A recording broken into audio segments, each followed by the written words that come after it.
إن الحمد لله نحمده ونستعينه ونستغفره ونعوذ بالله من شرور أنفسنا وسيئات أعمالنا من يهده الله فلا مضل له ومن يضلله فلا هادي له أشهد أن لا إله إلا الله وحده لا شريك له وأشهد أن محمدا عبده ورسوله يا أيها الذين آمنوا اتقوا الله حق تقاته ولا تموتن إلا وأنتم مسلمون أما بعد فإن أصدق الحديث كتاب الله وخير الهدي هدي النبي صلى الله عليه وسلم وشر الأمور محدثاتها وكل محدثة بدعة وكل بدعة ضلالة وكل ضلالة في النار. Lavdrimet më të sinqerta i takojnë vetëm Allahut të Madhërisëm. Vetëm atë falenderojmë dhe vetëm prej tij ndihmë e falë kërkojmë. Atë që udhëzon Allahu i plotfuqishëm s'ka askush mund ta humbë, dhe atë që Allahu i madhëruar e devijon s'ka askush mund ta drejtojë në rrugën e drejtë. Dëshmoj e deklaroj se nuk ka asnjë Zot që meriton të adhurohet me të drejtë, përveç Allahut, i cili është një i vetëm, nuk ka ortak. Dhe dëshmoj e deklaroj se Muhamedi sallallahu alaihi wasallam ishte i dërguar i tij fundit, i cili na përcolli këtë shpallje, Kur'anin famlar. Salavatet dhe selamet, lavdrimi dhe paqja qofshin mbi të, familjen e tij, shokët e tij dhe mbi të gjithë ata besimtar musliman që pasojnë rrugën e tij dhe udhëzohen me sunetin e tij deri në ditën e gjykimit. Të nderuar vëllezër besimtar, edhe sot do të flasim për hijretin e pejgamberit sallallahu alaihi wasallam prej Mekës në Medinë. Për faktin se vërtet kjo është një nga ngjarjet më të mëdha, një nga ngjarjet më të jashtëzakonshme që kanë ndodhur në historinë e Muhamedit, historinë islame në përgjithësi. Kjo për faktin se vërtet me këtë ngjarje tek muslimanët filloi një epokë e re. Dhe për këtë shkak edhe një nga studiusit e sirës, historisë e Muhamedit sallallahu alaihi wasallam thot Abbas Aqad thot kështu: nuk ka ngjarje që ka ndodhur pas hijretit e që nuk ka lidhje me hijretin e pejgamberit sallallahu alaihi wasallam. Kjo sepse të gjitha zhvillimet që pasuan hijretin e Muhamedit sallallahu alaihi wasallam, duke filluar prej organizimit të shtetit islam, pastaj përhapjen e fesë, fitoret e muslimanëve, çlirimi i Mekës dhe madje edhe përhapja e islamit në botë, të gjitha këto ndërlidhen me këtë ngjarje, pra me ngjarjen e hijretit të Muhamedit sallallahu alaihi wasallam nga Mekëja në Medinë. Vërtet, vëllezër të nderuar, trajtimin që do ta bëjmë të hijretit, domthonë kësaj teme sot nuk do të jetë një trajtim si kurse ato trajtimet e zakonshme, pra nuk do të ndalemi në ngjarje konkrete se si është zhvilluar praktikisht hijreti, shpërngulja e Muhamedit sallallahu alaihi wasallam nga Mekëja në Medinë, por do të mundohemi të qasemi kësaj ngjarje nga një anë apo nga një prizëm tjetër që është edukativ për ne, praktik, dhe shpresojmë të jetë meditues dhe prekës për zemrat dhe emocionet tona në përgjithësi. Pra nuk do të ndalem në diskutimet e ngjarjeve dhe në ato se cilat janë transmetimet, për arsye se ka shumë transmetime, disa prej tyre më të vërtetuara, disa më pak të vërtetuara e kështu me radhë, por do të përpiqemi ta shohim madhështinë e kësaj ngjarjeje dhe se planin e Allahut të Madhërisëm dhe urtësinë e Zotit të Madhërisëm që e bëri në përgatitjen apo në zhvillimin e kësaj ngjarje në vete. Zakonisht njerëzit fillojnë, apo kur flasin për këtë ngjarje, fillojnë me momentet e para të zhvillimeve që kanë ndodhur para kësaj ngjarje. Mirë po, ajo që do ta përmendi në këtë rast, vëllezër të nderuar, është fakti se vërtet kjo ngjarje, vëllezër të nderuar, ka filluar vite para se me lind Muhamedi sallallahu alaihi wasallam. Pra para se të ekzistonte pejgamberi sallallahu alaihi wasallam, kanë filluar para përgatitjet e kësaj ngjarje e madhështore që ka ndodhur. Jo vite, madje dekada edhe gjenerata para se me lind dhe me ekzistu Muhamedi sallallahu alaihi wasallam.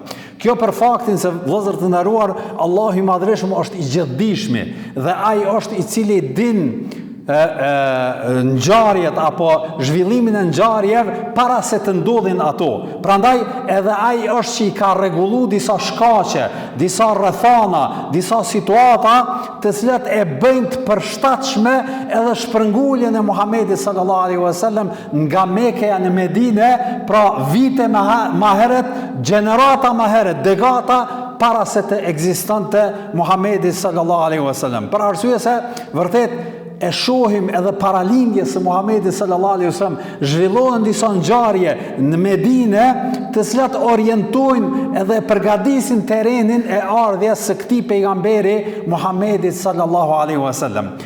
Merreni këtë shembull. Ju e dini që vërtet hebrejt në librat e tyre e kishin të paralemruar ardhjen e pejgamberit të fundit. Dhe megjithëse ata mendonin se ky pejgamber do të jetë prej tyre, prej hebrejve, për arsye se shumica pejgamberve, duke filluar prej Musait, Davudit, Sulejmanit, Isa alayhis salam, e kështu me radhë, të gjithë kanë qenë hebrej, prej Benu Israilve. Edhe ata pretendonin se edhe pejgamberi i fundit do të jetë prej tyre, prej hebrejve. Prandaj e prisnin ata. Dhe nga paralajmërimet që i dinin ishte se vërtet ky pejgamber që do të vi nga një vend apo do të shfaqet në një vend që i kishte dy karakteristika. Cilat ishin ato? Po thot në këto transmetime thot ardu dhati hararin wa nakhl. Pra toka, vendi, qyteti në cilën do të do të shfaqet pejgamberi i fundit, është një tokë që është me fusha gurësh të zinj vulkanik dhe me palma.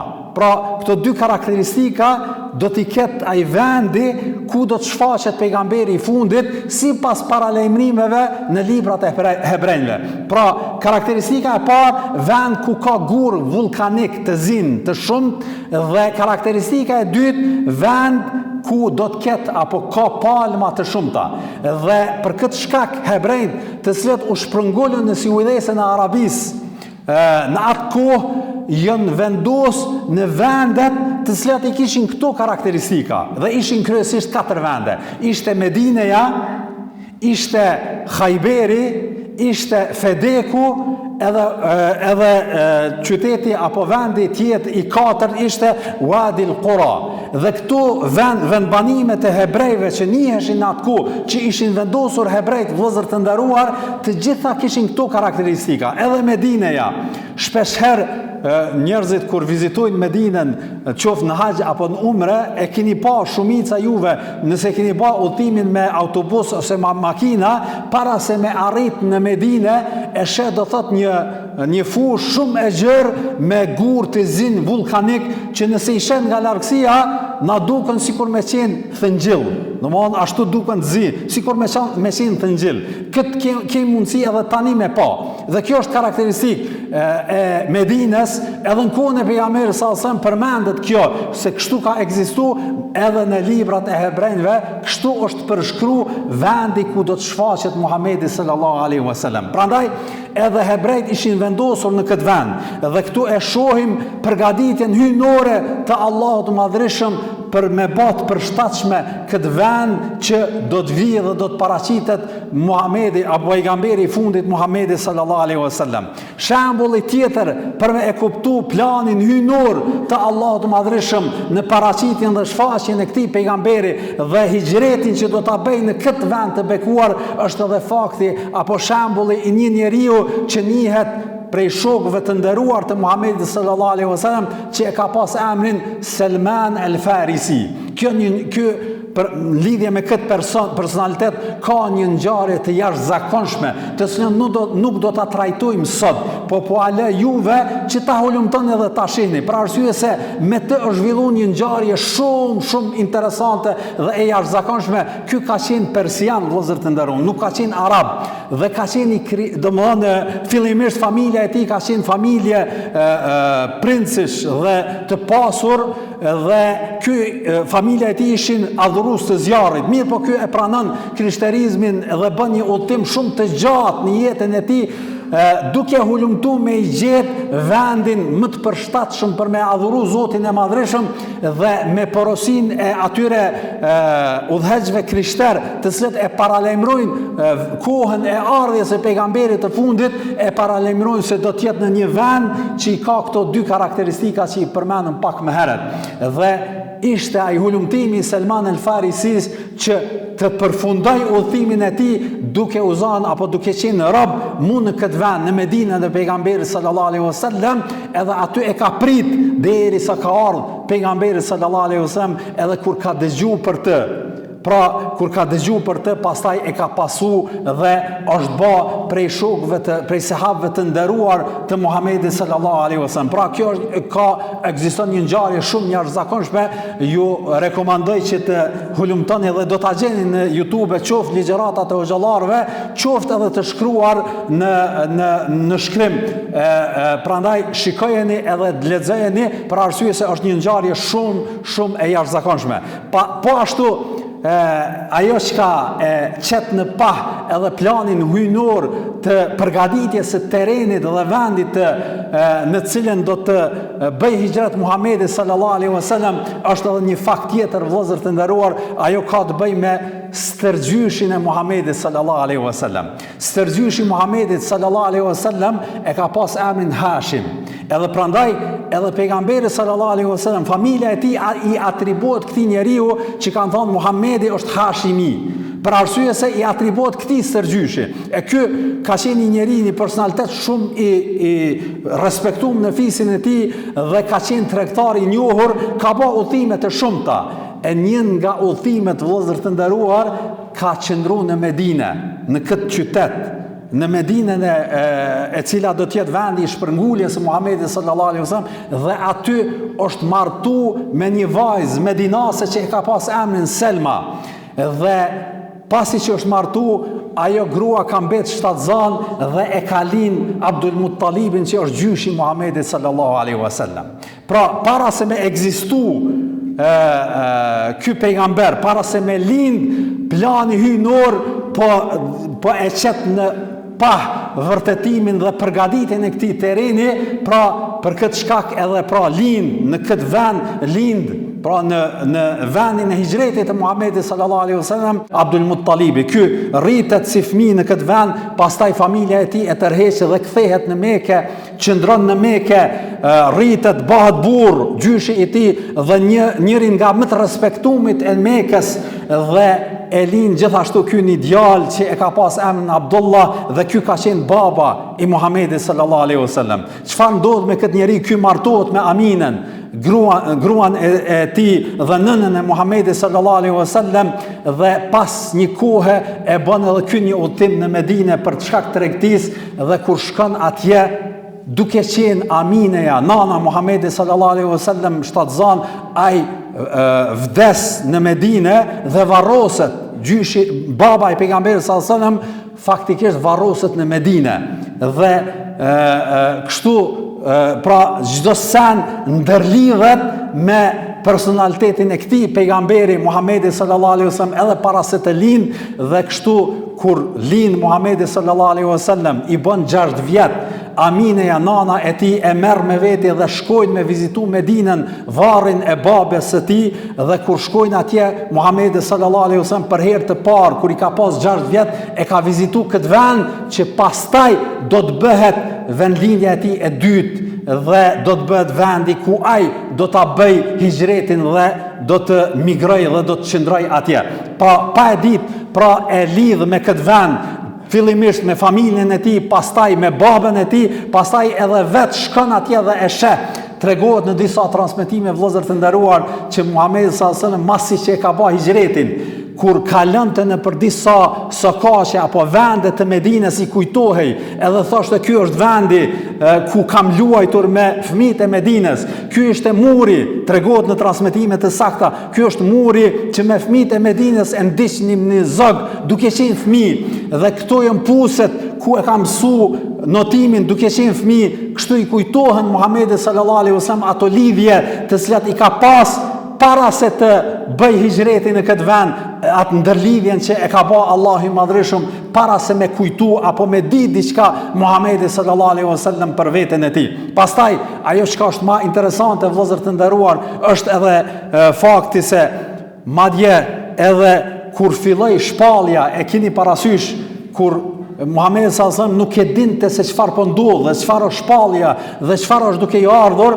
Hatixheja e dërgon Muhamedin sallallahu alaihi wasallam te djali i Axhës e tij, Waraka ibn Naufal, që ka qenë prej njerëzve të ditur, dhe kur i arrifen se çfarë ka pa Muhamedi sallallahu alaihi wasallam, e keni parasysh çfarë i thot ai? Thot, po të isha më i fortë, më i ri, që të mbroj ty atëherë kur populli yt do të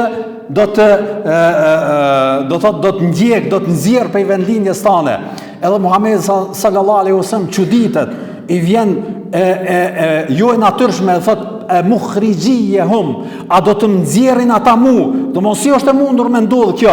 Si ka mundësi populli jam me nxjerr, kur vërtet në atë kohë ishte më i respektuemi, më i nderumi, e emërtonin se është besniku, el emin, dhe të gjithë kishin një lavdat dhe një respekt jashtëzakonshëm. Nuk arrinte Muhamedi sallallahu alaihi wasallam me e kuptu se do të ndodh që ky popull m'ia kthy shpinën dhe me nxjerr nga vendlinja e tij. Pra e shohim se si Allah i Madhreshëm para se me ndodh çdo sen e ka paralajmëruar edhe e ka planifikuar që vërtet vendlindja e tij do të jetë vendlinja e tij e dytë dhe nxjerrja do të ndodh, për arsye se ky Islam, kjo pejgamberi ndërlidhet edhe me hijretin prej fillimi deri në fund. Dhe ajo çka e bën, do thot, edhe më të jashtëzakonshme tër këtë ndodhi dhe tër këtë ngjarje është fakti, vëllezër të nderuar, që e përmendëm hebrejt, e kanë ditë ardhin e pejgamberit sallallahu alaihi wasallam, e kanë njoft, e kanë kuptuar dhe kanë pas qartë. Mirë, po kur pejgamberi sallallahu alaihi wasallam u erdhi atyre në Medinë dhe e pan nga xhelozia, zilia, se pse pejgamberi i fundit nuk është nga mesi i tyre, nuk është nga hebrejt, por është nga arabët, e refuzuan dhe shumica e tyre nuk e pranuan, madje e luftuan me gjitha format edhe mënyrat. Megjithatë, në anën tjetër e shohim arabët të cilët banonin Medinë, që ishin dy fise të njohura, Evsi dhe Khazrexhi, nuk kishin njohuri as për pejgamber, as për ardhjen e tyre, as për librat e shenjtë, nuk kishin, për arsye se arabët ishin posaçërisht në ato mese ishin pagan dhe nuk kishin njohuri të kësaj natyre, po megjithatë Allah i Madhreshëm dashti që shoqërimi i tyre me hebrejt të mësojnë dhe të kuptojnë realitetin e kësaj. Dhe kur vjen dhe kur del pejgamberi sallallahu alaihi wasallam, e bëri që vërtet prania e hebrejve në këtë vend të jetë pozitive dhe të jetë e mirë për ardhjen apo për përgatitjen e terrenit për ardhjen e pejgamberit sallallahu alaihi wasallam. Megjithse ajo nuk ishte pozitive për ta, për arsye se ata personalisht e refuzuan, po Allah i Madhreshëm e bëri që vërtet këta hebrejt të qëndrojnë në këtë vend, kështu që këta t'i përgatisin ata arab, Evsin dhe Khazrexhin, që ta presin Muhamedin sallallahu alaihi wasallam dhe ta kuptojnë vërtetësinë e tij. Dhe për këtë shkak edhe kjo ishte shkaku kur dëgjuan banorët e Medinës, arabët e Medinës për shfaqjen e këtij pejgamberi, u takuan me ta dhe thanë, ky është ai personi që na kanë lajmëruar hebrejt dhe po e presin hebrejt. Prandaj ne do të jemi të parët që do ta pasojmë para hebrejve. Dhe kështu e marrin këtë iniciativë dhe kërkojnë pe pejgamberin sallallahu alaihi wasallam me bë hijretin, e presin në vendin e tyre dhe këta bëhen ansarët, shokët, ndihmuesit e Muhamedit sallallahu alaihi wasallam në përcjelljen e kësaj feje. Dhe kjo është ajo kategoria e sahabëve, pra ansarëve, të cilët vërtet e ndihmuan Muhamedit sallallahu alaihi wasallam prej momentit që kanë bërë hijretin. E ka bërë hijretin Muhamedi sallallahu alaihi wasallam që t'i rinë aty dhe t'i ndihmojnë dhe në përcjelljen e fesë dhe emanetin që Allahu i Madhreshëm ja ka dhënë prej ditës së parë të shpalljes. Pra, vëllezër të nderuar, kështu e shohim prania e hebrejve që u shtan pak më herët, pra ndoshta nuk u bëri dobi atyre që ta pasojnë të vërtetën, mirë, po ishte dobishme për vetë përgatitjen e këtij terreni dhe kësaj rrethane që vërtet përgatitet ky vend ta pret këtë njeri dhe të bëhet vendi nga i cili do të filloj pastaj të ndriçoj feja e vërtet islame anë kënd botës. Prandaj vëllezër të nderuar, kur meditojmë rreth hijretit, kuptojmë se Allahu i Madhreshëm i përgatit gjërat shumë kohë para se të ndodhin atyre. Na mujna me kuptu ditën e parë, sot çka po ndodh, apo nesër, apo ditët e shkurta, kurse Allahu i Madhreshëm, dituria e tij është absolute, gjërat dhe planifikimi i tyre është e jashtëzakonshme që nuk ka mundësi me e kuptu mendja njeriu. Prandaj edhe kjo përgatitje, edhe ky plan hyjnor i Allahut Madhreshëm për këtë pejgamber që ta bëj, ta realizoj këtë udhtim dhe këtë shpërngulje dhe zgjedhja e këtij vendi e kështu me radhë, të gjitha janë pjesë e këtij planifikimi dhe kësaj urësie të madhe të Zotit Madhreshëm. E kjo na mëson që vërtet vëllezër të nderuar të kemi besim në Allahun e Madhreshëm, të mos nxitojmë dhe të jemi të bindur se kur Allahu dëshiron një gjë, ai e përgatit shkaqet e saj në mënyra që as ne nuk kemi mundësi me imagjinu. Lutim Allahun e Madhreshëm na bëj prej atyre që marrim mësim nga jeta e Muhamedit sallallahu alaihi wasallam dhe e pasojmë rrugën e tij. Wa sallallahu ala nabina Muhammad wa ala alihi wa sahbihi ajma'in. Alhamdulillahi rabbil alamin wal aqibatu lil muttaqin wa la udwana illa ala adh-dhalimin. والصلاة والسلام على رسولنا محمد وعلى آله وصحبه أجمعين. أعوذ بالله السميع العليم من الشيطان الرجيم. إن الله وملائكته يصلون على النبي يا أيها الذين آمنوا صلوا عليه وسلموا تسليما. اللهم صل على محمد وعلى آل محمد كما صليت على إبراهيم وعلى آل إبراهيم إنك في العالمين حميد مجيد. اللهم بارك على محمد وعلى آل محمد كما باركت على إبراهيم وعلى آل إبراهيم إنك في العالمين حميد مجيد. أعوذ بالله السميع العليم من الشيطان الرجيم. إن الله يأمر بالعدل والإحسان وإيتاء ذي القربى وينهى عن الفحشاء والمنكر والبغي يعظكم لعلكم تذكرون.